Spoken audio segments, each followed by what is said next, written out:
আমি দেশবাসীর কাছে আকুল আবেদন করছি যে আমাকে কিছু আর্থিক সহায়তা দেওয়ার জন্য। আঙ্কেলের অ্যাক্সিডেন্টের কথা শুনে আসলে আমার চোখে পানি চলে এসেছে।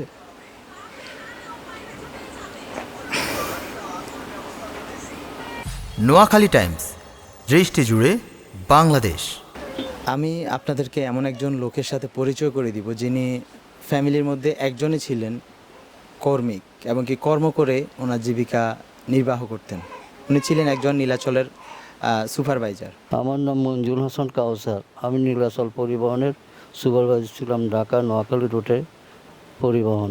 অনেক দুঃখের সাথে আমাদেরকে জানাতেছি যে যদি কোনো মানুষ দেওয়ালের পিঠ থেকে যায় তখন কারো কাছে আর্থিক সহায়তা চায়। এই তদ্রুপ আমার এই অবস্থা, আমি একেবারে ঋণের জর্জরিত হয়ে সবার কাছে আকুল আবেদন করতেছি যে আমাকে সহায়তা করার জন্য। আমি তো এই পরিবারের প্রধান আয়ের উৎস।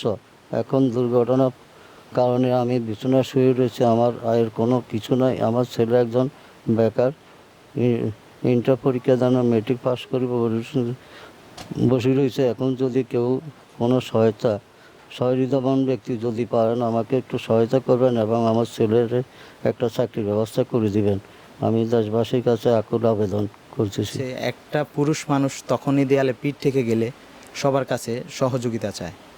আপনারা যদি চান ওনার পাশে দাঁড়াতে পারেন, আর আমাদের সমাজে যারা বিত্তবান রয়েছেন তারা চাইলে ওনাদের পাশে এগিয়ে আসতে পারেন। আপনারা যদি বিত্তবানরা ওনাদের পাশে এগিয়ে না আসেন, আসলে কে আসবে? তো আঙ্কেল একটা কথা বলছিল যে ওনার একজন ছেলে আছে বেকার। তো আপনারা সমাজে যারা বিত্তবান আছেন বা যারা উপরে কর্মস্থলে রয়েছেন, তারা যদি সম্ভব হয় আমাদের ভিডিও বার্তাটা পেয়ে থাকেন, অবশ্যই আমাদের স্ক্রিনে দেয়া ওনাদের ফ্যামিলির নাম্বার দিয়ে দিব, সহযোগিতার হাত বাড়িয়ে দিবেন, বা আপনারা চাইলে নিজেরা এসে যাচাই বাছাই করে ওনাদের সহযোগিতা করতে পারবেন, সহযোগীরা হাত বাড়িয়ে দিতে পারেন। তো একটা কথাই বলবো, এই ভিডিওটা সর্বোচ্চ শেয়ার